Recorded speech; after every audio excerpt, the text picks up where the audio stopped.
விட்டாயா? நீங்க சொன்னாலும் எனக்கு தெரியுங்க. சொல்லாத வித்தை விட்டு போட்டதும் தெரியாதுங்க. என்னது? விட்டு போட்டதும் தெரியாது. நாட்டுக்கு நாடு மகா நாடு. ஆமாங்க. அருமையும் பெருமை சிறந்த அழகான தாய் திருநாடு. ஆமாங்க. வடக்கு. தாய் திருநாட்டில் அமர்ந்துள்ள ஆமாங்க. ஆண்களாக பிறந்திட்ட அப்பன்மார்களும் ஆமாங்க. பெண்களாக பிறந்திட்ட எனது அருமை தாய்மார்களும் இது பள்ளி கல்லூரிக்கு செல்லக்கூடிய மாணவ மாணவிகளும் கடலை போல் காட்சி அளிக்கிறார்களே, எதற்காக, என்ன காரணம்? அதாவது அம்மனுக்காக மண்டல பூஜையை முன்னிட்டு இன்றைக்கு நாடகம் வைத்திருக்கிறார்கள். 48வது நாள் பூஜை. ஆமா. என்ன அம்மன்? என்ன அம்மன்? தீபாட்சி அம்மன். அதாவது அகிலாண்டு கோடி பிரம்மாண்ட நாயகி ஸ்ரீலாஸ்ரீ ஆமா. ஸ்ரீ தீபாட்சி அம்மன் அஷ்டமந்தன மகா கும்பாபிஷேக தினத்தை முன்னிட்டு ஊர் பொதுமக்கள் அனைவரும் ஒன்றாக சேர்ந்து இந்த நமக்காக ஓரிடம் சொந்த நாட்டி வைத்திருக்கிறார்கள். என்னம்மா இந்த வைத்துள்ள நாடகத்தின் பெயர் பெரியாண்டிச்சி பிறப்பு. அம்மா, ஆ. இந்த சக்தி உமா பார்வதி ஆமாங்க. எப்படி பூலோகத்தில் ஜனனமானே? எப்படி பிறந்தவர்கள்? அம்மா, இந்த பெரியாண்டுக்கு எப்படி பிறந்தார்? அவருடைய பிறப்பின் ரகசியம் என்ன? அதை பற்றி ஒரு பக்தி காவியம். பக்தி காவியம். இந்த நாடகத்தில் நான் யார், எமது பெயர் என்ன, என்னுடைய விருத்தாளர்கள் என்ன? ஐயா, என்ன கவுந்து வந்தீங்கன்னா மண்டவரையும் ஒவ்வொன்றாக வந்திருக்கிறேன். செவிட்டு கேட்பாயா?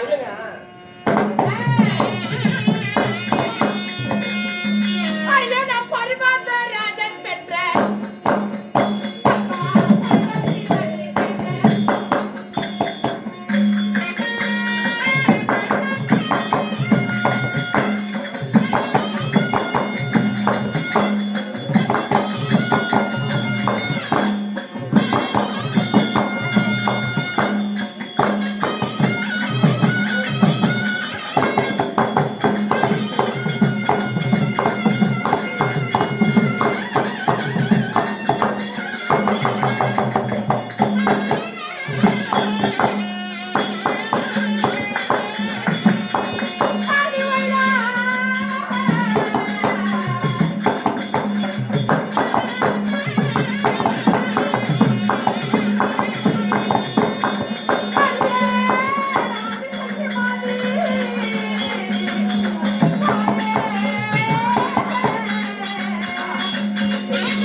உங்களுடைய பெயர் என்னங்க? ஆனால் கண்ணம்மா, சொல்லுங்க. நான் எப்படி பிறந்தேன்? எப்படி பிறந்தவர்? எமது பெயர் என்ன? உங்களுடைய பெயரோ? பொடியும் குத்தனமே நன்மையாக வந்திருக்கேன். போஸ்ட் பாக்ஸ் லெட்டர் போடு. அம்மா, எமது பெயர் என்ன? என்னங்க உங்களோட பேரு? பரமதராஜன் பெற்ற அந்த பரமசிவனை கேட்ட வந்த முகத்தழகி மாயவனுக்கு தங்கையாக விளங்கக்கூடிய எமது பெயரோ அந்த சமயபுரம் மாரியம்மனும் நானே. அப்படியா? இந்த தீபாஞ்சி அம்மனும் நானே தான். நீங்கள் தானா? உண்மைதான். சரிங்க. அப்படி நான் சக்தியாக இருந்துட்டாலும் கடவுளாக இருந்துட்டாலும் அம்மா வாயே, நான் எப்படி இந்த பூலோகத்தில் ஜனனமானேன்? பிறந்த ரகசியம் எப்படி? நான் பிறப்பின் ரகசியம் என்ன தெரியுமா? எப்படி பிறந்தீங்க?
அம்மா அப்படி உங்கள் வீர உண்மையா பார்வதின்னு சொல்றீங்களே, எங்கடா கை வைக்கிறதே? உண்மையோட பார்வதியாக இருந்தாலும் நீங்கள் எப்படி பிறந்தவர்கள்? கடவுளாகப்பட்டவர். அம்மா இந்த சக்தி நான் எப்படி பிறந்தேன்னு தெரியுமா? சொல்லுங்க. இந்த மண்ணு பிறக்கிறதுக்கு முன்னாடி சரி. இந்த மகேஸ்வரி நான் பெண்ணாக பிறந்தேன். அப்படியா? இந்த பூமி பிறப்பதற்கு முன்னாடி அம்மா தாயே, இந்த சக்தி உமா பார்வதி நான் பெண்ணாக பிறந்தேன். தாயாக பிறந்திருந்தால் ஏய் பெம்பள இல்லடா, பெண்ணாக பிறந்திருந்தால் பெண்ணாக பிறந்தேன். சரி, சொல்லுங்க. அம்மா, எனக்கோ திருமணம் முடிந்தது. திருமணம் யாரை திருமணம் செய்தீர்கள்? அடியே, என்னை மாலை கொடுத்து என் கணவர் கைலங்கிரியை பொற்பிடமாக ஆண்டு வரக்கூடிய அந்த கைலங்கிரி நாதன் எங்கடா பின்னாடி வந்து குட்டி போட போன ஆட்டமா? கைலங்கிரி நாதன். யாரு அவரு? யாரு யாரு யாரு? மரியாதை ஆத்துக்க. யாரு அவரு? யாரு திருமணம் செய்தீர்கள்? அந்த கைலங்கிரி நாதன் அந்த சிவபெருமானை திருமணம் ஓ, செய்தவர். சிவபெருமானை கல்யாணம் பண்ணீங்க? உண்மைதான். சிவபெருமானை கல்யாணம் பண்றேன்னு சொல்றீங்களே, ஏங்க என்னடி இருந்தாலும் இன்றைக்கு நான் கேளு, இன்னைக்கு எதுக்கு வந்து தெரியுமா? எதுக்குடி வந்த? உங்க கணவர் உங்களை கூப்பிட்டு வர சொன்னார். ஊட்டின்னு வர சொன்னாரா? ஆமாங்க. அடாடாடாடா. போலாமா? டே, டே, டே, டே, போலாம், வா.